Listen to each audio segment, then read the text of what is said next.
वृंदा blogs में आप सभी का स्वागत है। उम्मीद करती हूँ आप लोग स्वस्थ होंगे, मस्त होंगे और व्यस्त होंगे। दोस्तों, आज जो चर्चा करेंगे वो मशहूर संगीतकार, गायक, गीतकार, कवि, फिल्म निर्माता डॉक्टर भूपेन हजारिका जी के बारे में, इनका फिल्मी करियर और इनका वास्तविक जीवन। तो दोस्तों, आइए इनका जो है वास्तविक जीवन से स्टार्ट करते हैं। तो दोस्तों, सबसे पहले ये राजनीतिक दल में आए, भारतीय जनता पार्टी से ये ताल्लुक़ रखते हैं और राजनीतिक यात्रा इनकी 1967 में वो नाइबो इचा निर्वाचन क्षेत्र से असम विधानसभा में सदस्य के रूप में चुने गए और 1967 से 1972 तक के स्वतंत्र विधायक के रूप में कार्य किया। 2004 में वो भाजपा में शामिल हो गए और 2004 के लोकसभा चुनाव में भाजपा के उम्मीदवार के रूप में चुनाव लड़ा और गुवाहाटी निर्वाचन क्षेत्र से चुनाव लड़े थे, लेकिन वो हार गए।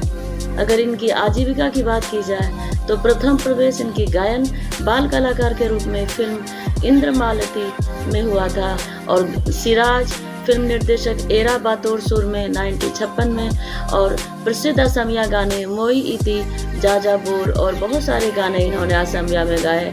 हिंदी गाने में दिल होम होम करे, समय ओ धीरे चलो, बेटे न रहना और एक कली दो पत्तियां और भी बहुत कुछ इन्होंने गाया।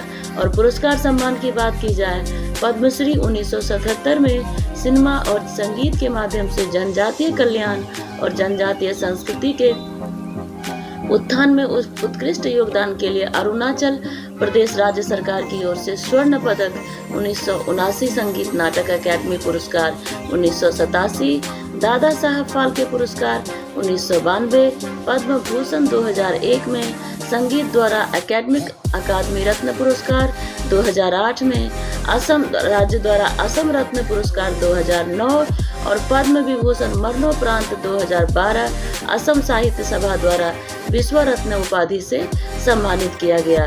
गुवाहाटी के रविंद्र भवन में लाइफ टाइम अचीवमेंट पुरस्कार भी इनको मिला। तो दोस्तों, ये बहुत ही अच्छे और बहुत ही सुलझे हुए इंसान थे और इनके बारे में आगे और भी बात करेंगे।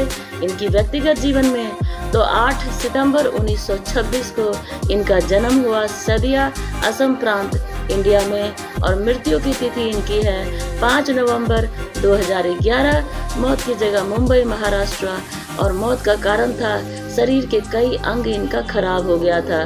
दोस्तों, जहां इन्होंने पढ़ाई लिखाई की वो Sonaram high school Guwahati Assam, Dhubri government high school Assam और तेजपुर हाई स्कूल असम। विश्वविद्यालय की बात की जाए तो कॉटन यूनिवर्सिटी गुवाहाटी असम में और Banaras Hindu university Varanasi Uttar Pradesh, Colombia university New York में इन्होंने शिक्षण प्राप्त की। शिक्षा योग्यता ये कॉटन कॉलेज से इंटरमीडिएट कला 1942 में और बनारस हिंदू विश्वविद्यालय वाराणसी उत्तर प्रदेश से राजनीतिक विज्ञान में कला स्नातक की पढ़ाई की। दोस्तों, पीएचडी कोलंबिया विश्वविद्यालय न्यूयॉर्क से भी इन्होंने पढ़ाई की। ये विवाहित थे और इनकी जो पारिवारिक स्थिति बहुत ही अच्छी थी और सबसे बड़ी बात है कि जब ये मुंबई में रहे तो ये इनके लता मंगेशकर इनकी फेवरेट रही हमेशा और सबसे पहले जो इन्होंने उनसे मुलाकात की और अपना गाना उनके साथ इन्होंने कई गाने गाए। इनकी पत्नी का नाम प्रेमवदा पटेल और इनकी शादी की तारीख 1950 में हुई थी। इनके एक बेटे हैं जिनका नाम है तेज हजारिका।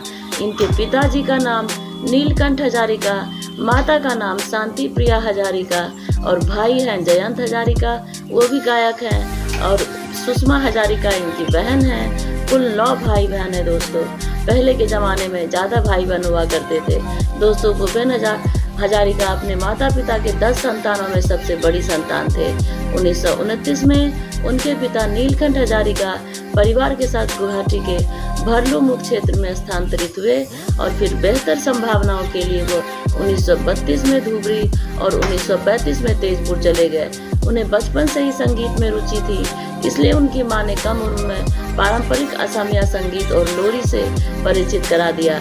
उन्हें पहली बार विष्णु प्रसाद राभा, एक असमिया कलाकार ज्योति प्रसाद अग्रवाल 10 साल की उम्र में एक सार्वजनिक कार्यक्रम में देखा था, जब उन्होंने एक बोर गीत पारंपरिक असमिया भक्ति गीत गाया था।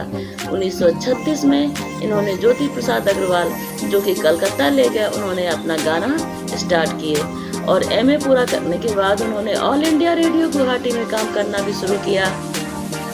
अपनी पीएचडी के लिए कोलंबिया विश्वविद्यालय छात्रवृत्ति प्राप्त की और 1949 में न्यूयॉर्क चले गए।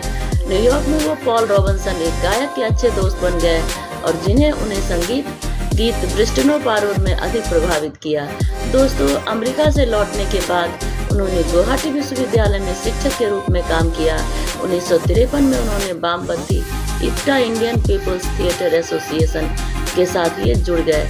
इस तरह से कुछ साल बाद गुवाहाटी विश्वविद्यालय में शिक्षक के रूप में काम करने के बाद उन्होंने अपनी पहली नौकरी छोड़ी, कोलकाता चले गए, जहां उन्होंने अपने जीवन की एक नई यात्रा शुरू की, संगीत की, और उन्होंने बंगाली संगीत में एक नया चलन स्थापित करने के लिए जाने जाते हैं।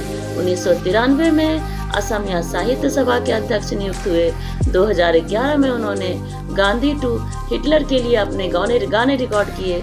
उनकी आखिरी फिल्म बनी और इन्होंने जो लेकिन और उसके बाद दिल हुम हुम करे, ये सब गाने उन्होंने गाए हैं रुदाली में, और गजगामिनी, दमन, ये आदि उनकी आवाज़ वाली फिल्म है, जिसमें लता मंगेशकर को भी उन्होंने गाने की आवाज़ देने के लिए कहा। और इस तरह से वे अपने लंबे करियर के दौरान सारी कुछ अच्छी तरीके से इन्होंने अपने पर्सनल लाइफ और अपना फिल्मी करियर ग्राफ को इन्होंने अच्छी तरह से बैलेंस में किया। और 2011 में कई अंग खराब होने की वजह से ये इनकी मृत्यु हो गई। तो दोस्तों, ये कलाकार जो होते हैं वो मरते नहीं, वो हमेशा याद रहते हैं, वो हमेशा यादों में जिंदा रहते हैं, वो अपने गानों में जीवित रहते हैं। तो उम्मीद करती हूँ भगवान उनकी आत्मा को शांति बनाए रखे। और अगर आपको वीडियो पसंद आए तो ज़्यादा से ज़्यादा शेयर करें, लाइक करें, सब्सक्राइब करें, कमेंट भी करें। Thank you so much.